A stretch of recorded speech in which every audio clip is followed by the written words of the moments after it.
Okay, so this is our last podcast of the unit. And before we get into meiosis, which is what this podcast is about, we need to get into just a little bit about how cell division is controlled. There's a lot of proteins that control mitosis and the cell cycle. There's actually 3 checkpoints, and it's super interesting. There's a G1 checkpoint. So remember, G1 is when the cell's growing.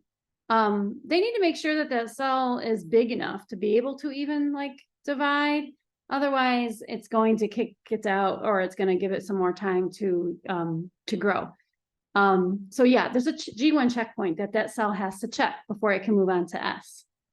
If the G1 checkpoint is good and it goes to the S, and then it's going to go to G2, there's another checkpoint at G2. They're going to check to make sure that DNA was copied correctly. If it wasn't copied correctly, that cell will be put into G0 and could be made to get destroyed. And then if it does make it into mitosis, there is a mitosis checkpoint at the end. It's going to make sure that the cell did divide correctly, and then if it did, then there'll be signals and that cell can be exit mitosis. So there are these control mechanisms to make sure that everything goes well. But obviously, sometimes this control doesn't work, or the signals don't work. And so when that happens, that could cause cancer. Cancer is uncontrolled growth of cells. We are going to do a lab on learning about cancer a little bit more. Cancer may result if cells do not respond to those signals and those control mechanisms. Cancer can also be caused by mutations in the DNA. All right, so that was just a little glimpse of cell control for cell division. Now we're going to get into meiosis. So back in the first section of the notes, we learned about diploid cells and haploid cells. This is where the haploid cells come in. So far through mitosis, everything was a diploid cell. We were talking about 46 chromosomes. At the end of mitosis, we have 46 chromosomes, identical. So where do we get the haploid cells from? This is meiosis. So meiosis is a process of nuclear division. So we're still talking about the nucleus. And it's actually going to cut the chromosome number in half. So for humans, we're going to start with 46 chromosomes. And at the end of meiosis, we're only going to have 23 chromosomes. And that's how we get our haploid cells. So we're going to start with 46 and we're going to end with 23. We're actually going to go through 2 divisions. Meiosis is going to lead to 4 resulting cells instead of 2. These cells that we're going to end up with are going to be haploid, and they're called gametes, or our sex cells. The cells that do meiosis is called a germ cell. They are found in the testes and in the ovaries. So meiosis is going to produce 4 haploid gametes. It is considered sexual reproduction. And we're going to see that it does create genetic diversity from crossing over. So we'll talk about that. 2 divisions, which I mentioned. All right. One other thing to note before we start, there is only one interphase. Even though it's dividing twice, there's only going to be one interphase. So the cell is only going to go through G1, S, and G2 one time. So after the first division and after telophase and cytokinesis, we're not going to go through another interphase and copy the DNA again. Okay. All right, here we go. So we have 2 divisions. So meiosis 1 and we have meiosis 2 to go over. Meiosis 1 includes, obviously, PMAT, but now you have to put the number 1 in front of it. So it's going to be prophase 1, metaphase 1, anaphase 1, and telophase 1. Crossing over, it's a huge, huge process and a huge, huge deal.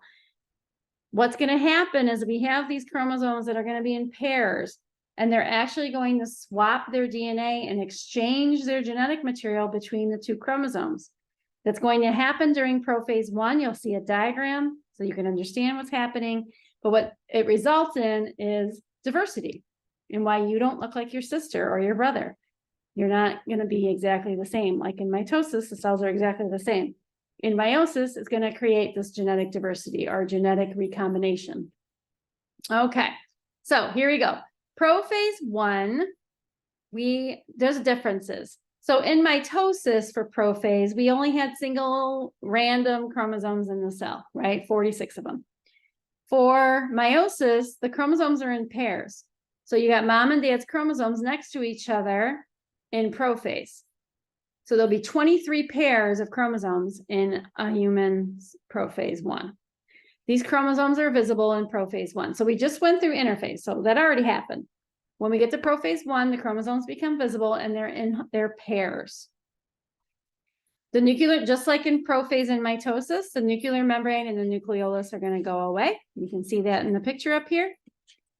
The spindle fiber is starting to appear. This diagram doesn't really show that, but these centrioles are going to start to move and you're going to see the spindle fibers coming out.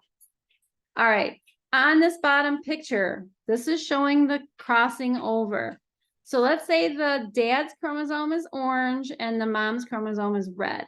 What happens in this homologous chromosome pair, which is called a tetrad, by the way, see how the legs of the chromatids kind of like overlap and one's over the other one?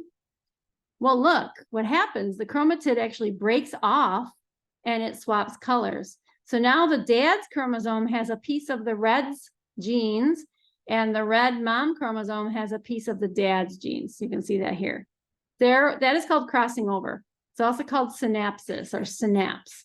It says portions of the chromatid breaks off and attaches to the other homologous chromosome.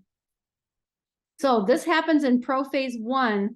And because that happens, we're going to end up with a mix of mom and dad's genes. That's why, like, this chromosome, this person would look a lot like dad with a little bit of mom's genes, or you might look a lot like your mom with a little bit of dad's genes.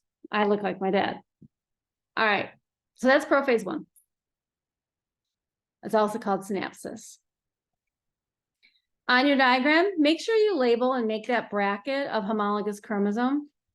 Because otherwise you should know what everything else is. You got your nuclear membrane, you got your centrioles, and the spindle fiber should be in the picture as well. Okay. And this outside circle is the cell membrane. Okay, metaphase 1. Notice that the chromosomes are still in pairs. So they're not individually lined up like in mitosis. They are in their pairs. You can see the crossing over, so the chromosomes aren't the same. Homologous chromosomes, or tetrads, line up at the equator, right? And connected to the spindle fibers at their centromeres.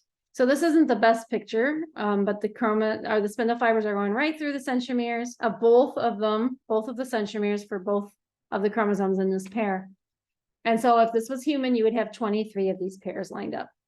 Okay, that is metaphase 1. In anaphase 1, the actual chromosome is moving toward the pole. In anaphase for mitosis, it was a chromatid at this point. It is a full chromosome moving toward the pole in anaphase 1. The homologous chromosomes split up.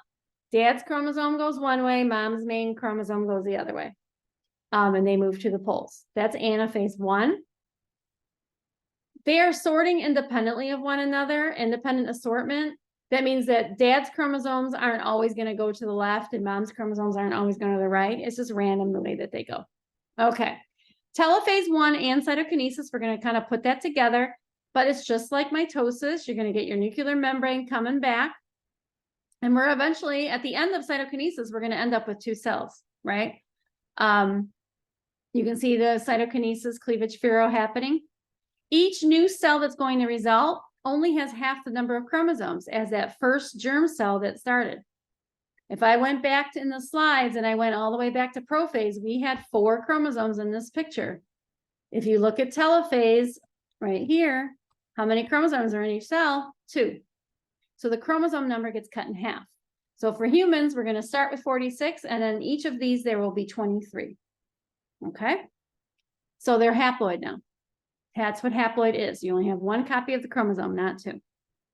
After telophase 1 happens, there is no interphase. We're just going to jump right back into prophase 2. There's actually a little pause. It's called interkinesis, but nothing really happens in there at all. So after telophase 1, for our purpose, it's just going to go to prophase 2. All right. So meiosis 2 is going to have PMAT as well. Prophase 2, metaphase 2, anaphase 2, and telophase 2. It's exactly like mitosis. There is nothing different except for the results. And the results are that you have 4 cells instead of 2 cells, and these cells are haploid. 4 gametes, right? 4 sex cells. But it depends whether it's a male or a female to get what the results are going to be. Because a male cell that's happening in the testes, and we're going to create 4 gametes for the male, which are sperm, and in the female, we're making 4 gametes, and those are going to be eggs. Okay, so there is a little bit of a different process here that we got to get into. All right, before we get into that, here's a general picture that you got of prophase 1, metaphase 1, notice the homologous chromosome pairs, anaphase 1, telophase 1 cytokinesis, there's no interphase, prophase 2, metaphase 2, anaphase 2, and you got 4 cells here that eventually will pinch off and they'll be haploid. The picture shows 4 at the beginning. These chromosomes there's only 2 in each one. Okay, so what we're doing is making gametes. That process is called gametogenesis. For a male, it is called spermatogenesis, and it is the making of sperm. Genesis means the creation of, and spermato means the making of sperm. Meiosis for a male is going to result in 4 mature sperm cells or spermatozoa. They're going to be mature sperm cells. They're going to have flagella so that they can swim fast. The female version of this is called oogenesis because O stands for an egg. And so this is the making of a mature egg cell or an ova. Okay. For this, however, meiosis will only result in 1 mature egg cell and 3 polar bodies, they're called, that are going to die. When cytokinesis happens, the cytoplasm is not divided up equally. And one of those cells, the egg, ends up getting more of the cytoplasm. And that means they're getting more of the nutrients. And there's 3 smaller cells or polar bodies that don't get enough cytoplasm and they can't survive. Okay. So the 3 polar bodies die because of a lack of cytoplasm and nutrients. The 1 egg that survives looks for sperm. And if it doesn't find the sperm every month, it'll shed every 28 days.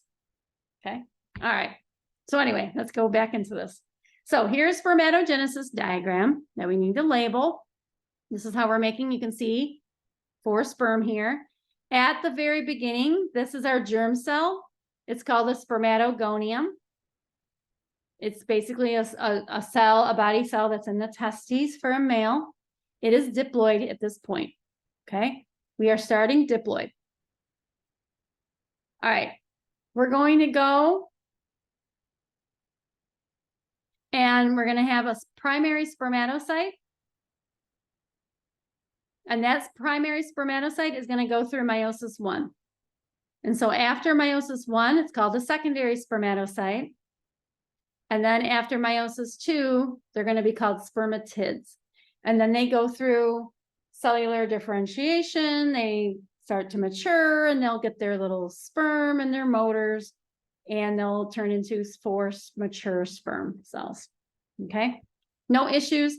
Spermatogenesis happens all the time in a male in the testes. Okay, for females, this is called oogenesis. The germ cell is called a primary oocyte. It's in the ovaries.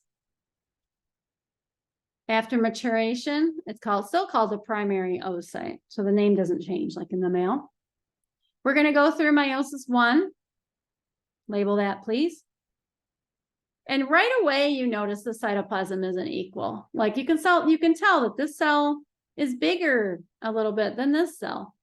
So that's where the problem happens. So this is going to be the first polar body. And this is going to be called the secondary oocyte. Oocyte is an egg cell. OO means egg, cyte means cell. Okay. And then we go through meiosis 2. Whoops, which you need to add probably there. And we end up with 1 mature egg or ovum. And we end up with 3 polar bodies. I put X's through there because they don't survive. All right. Actually, females make all of their eggs before they're born. And then they just shed them at a certain point. And there it is, meiosis 2. Please add that by those arrows right there. And that finishes up this podcast.